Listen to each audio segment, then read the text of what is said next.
একটা কথা আপনারা দৃঢ় মনে বিশ্বাস করবেন এবং জেনে নেওয়ার জন্য চেষ্টা করবেন, জেনে থাকবেন। এটা অবশ্যই অবশ্যই সেটা কি জানেন? ধ্যান। ধ্যান আপনি যদি আরেকটু সহজ করে বুঝতেছেন, সেটা হচ্ছে চিন্তা ভাবনা। নিবিষ্ট মনে, একনিষ্ঠ মনে চিন্তা ভাবনা কোনো বিষয়ের প্রতি মনোনিবেশ করে, এই যে ধ্যান, এটা গুরুত্ব কেমন জানেন? এই পৃথিবীর মধ্যে চলার পথে যারা সরল সহজ বুদ্ধি, জ্ঞান বুদ্ধি সহজ সরল, তাদের কথা আলাদা, স্রষ্টা ভালো জানে তাদের ব্যাপারে। যারা জ্ঞান বুদ্ধিপ্রাপ্ত, তারা একটু চিন্তা করুন, ধ্যান করুন, কি যে আমার সৃষ্টিটা কেমন। আমার কিন্তু ধারণায় আছে, আমি একটা শুক্রকীট, আমার বাবার একটা শুক্রকীট, আমার মায়ের একটা ডিম্বাণু বা ডিম্ব সংমিশ্রণ যে সৃষ্টি, এটা কিন্তু ধারণায় আছে না?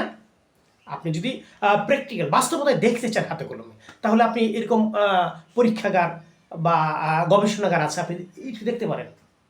তো যেটা কল্পনা আছে, আমি একটু চিন্তা করি, সবার বোঝদার মানুষ যারা সবার কল্পনা আছে, আমি একটু ধ্যান করে চিন্তা করি, তো একটা শুক্রকীট কি, একটা ডিম্ব কি, একটা ডিম্বাণু কি, এর সংমিশ্রণ যা আমার মতো একটা মানুষ হলো, এইভাবে একটু চিন্তা করি। তাহলে আমি তো আমার অস্তিত্বটা এই যে বর্তমান যে অস্তিত্বটা আছে, যে অস্তিত্ব নিয়ে আমি তর্ক করি, অযথা তর্ক করি। স্রষ্টার ব্যাপারে বলেছে, তারা কি চিন্তা ভাবনা করে না? তারা কি থেকে সৃষ্টি হয়েছে? তারা সামান্য একটা বস্তু থেকে সৃষ্টি হওয়ার পর তারা এভাবে বাকবিতণ্ডা করে, স্পষ্ট বিতর্ককারী হয়। স্রষ্টা বলেছেন, সতর্ক করেছে আমাদেরকে। তো আমি সেদিকে আলোচনা করছি। নিবিষ্ট মনে একটু একটু চিন্তা করো তো, আপনি একটা শুক্রকীট, একটা ডিম্ব বা ডিম্বাণু সংমিশ্রণে আমার সৃষ্টি কীভাবে হয়? আমি তো এই সম্পর্কে ওয়াকিফাল না, আমি কিছুই জানি না, কিছু ছিলাম না। সৃষ্টি হলো তো, স্রষ্টা সৃষ্টি করলেন তো। স্রষ্টার কথা বললে অন্যরকম হয়ে যেমন না, তা সৃষ্টি হয়েছি তো, এটা তো সত্য যে সৃষ্টি, আমি এই যে অস্তিত্ব পেয়েছি। শুধু তাই না, কীভাবে মহান স্রষ্টা পিতার পেশানি থেকে মার রেহেমে রেখে এভাবে একটা নির্দিষ্ট সময়ে আমি এই পৃথিবীর জীবনে আবির্ভাব ঘটলো, আসলাম। তো পৃথিবীর জীবনে এসে দেখুন কত অসহায়। এরপরেও সময় সাপেক্ষে দীর্ঘ হায়াতে যারা পেয়েছেন, তারা আস্তে আস্তে এই যে জ্ঞান বুদ্ধিতে বড়সড় হয়েছেন, কর্মক্ষম হয়েছে, জ্ঞান বুদ্ধি প্রয়োগ করতে শিখেছেন। যখন জ্ঞান বুদ্ধি প্রয়োগ করতে শিখেছেন, তখন এই পারিপার্শ্বিকতার বিশালতা, এই সৃষ্টির বিশালতা দেখে মন্তব্য করে বসে, স্রষ্টা বলতে কিছু নাই, হয় এটা হয়, দেখেন কেমন হয়, কেমন বুদ্ধি পরিচয়। আমি কল্পনা করি, যারা এরকম করে একটু আপনাদের তারা যারা এই চিন্তা করে, তারা তো জ্ঞানী মানুষ, তাই না?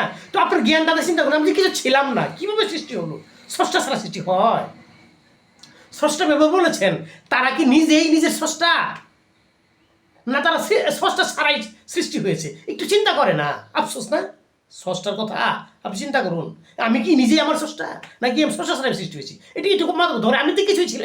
যে জ্ঞানটা দিয়ে আমি যতটুকু চিন্তা ভাবনা করতে পারি, এর বিশালত্ব তো বর্ণনা করার সময় নেই, অল্প সময় সাপেক্ষ বিশেষে দীর্ঘ আলোচনা করার সময়। আমি সংক্ষেপ করে বলছি, সংক্ষেপটুকু, যে দেখুন একটু চিন্তা ভাবনা কীভাবে শুক্র ডিম্বাণু থেকে আমার সৃষ্টি হয়েছে। আমি কিছুই ছিলাম না, সেখানে আমার ইচ্ছা অনুভূতি কোনোই কাজ করে নাই। আমার অস্তিত্ব যেখানে আমি অনুভব ছিল না, হ্যাঁ আমি বলতে আমি কিছু বুঝিনি। সৃষ্টি হয়েছে, সৃষ্টির পর আমি যে অবস্থানে এসেছি, এখন যে একটা পর্যায়ে এসে জ্ঞান বুদ্ধি প্রয়োগ করে আমি বলছি যে আমার স্রষ্টা আছে, বিশ্বাস হয়, ধর্ম আছে, এগুলো বলি না। এখন বলুন তো, পৃথিবীর মধ্যে যতগুলো ধর্ম আছে, দিন আছে, জীবন ব্যবস্থা আছে, এগুলো আমাদের কী শিক্ষা দেয়? এগুলো শিক্ষা দেয় মহান স্রষ্টাকে স্মরণ, মহান স্রষ্টাকে ডাকা, হ্যাঁ, নিজেকে চেনা, এগুলো শিক্ষা দেয় নাকি? সৎ স্বাভাবিক জীবনযাপনের মধ্যে কিভাবে সরলতার সহিত জীবনযাপন করা যায়, সৎভাবে জীবনযাপন করা যায়, পরিষ্কার পরিচ্ছন্ন জীবনযাপন করা, এগুলো তো শিক্ষা দেয় নাকি অন্য কিছু শিক্ষা দেয়? প্রতিটা ধর্ম, আপনি ধর্মে ভাগ করছি আমি, প্রতিটা ধর্মের মধ্যে কী শিক্ষা দেয়? স্রষ্টাকে স্মরণ, স্রষ্টাকে ডাকা এবং নিজেকে চেনা এবং নিজের পরিবার পরিস্থ অবস্থানের থেকে যে পরিশুদ্ধতার সহিত চলা, এই সমাজ সামাজিকতা, রাষ্ট্রীয়ভাবে, আন্তর্জাতিকভাবে একটা মানব পরিমণ্ডলের মধ্যে পরিশুদ্ধতার সহিত চলা, এটাই তো শিক্ষা দেয় না বিভিন্ন ধর্ম? তো ধর্মের মূলত বিষয়গুলো আপনারা যদি সংশ্লিষ্টতায় আনেন, দেখবেন একটা মিল আছে বিশাল। এগুলো আমাদের হৃদয়ে দাগ কাটে না? স্রষ্টা আছে, বিভিন্ন জীবন বিধান ধর্ম আছে, এগুলো আমাদের দিলে দাগ কাটে না? জ্ঞান বুদ্ধিপ্রাপ্ত হয়ে আমরা একটা বিতর্ক সৃষ্টি করি জীবনে, সন্দিহানের সন্দেহে ভরপুর জিন্দিগির সৃষ্টি করি। এটিকে উচিত কিনা আপনি একটু ধ্যান করে দেখুন, একটু ধ্যান করুন।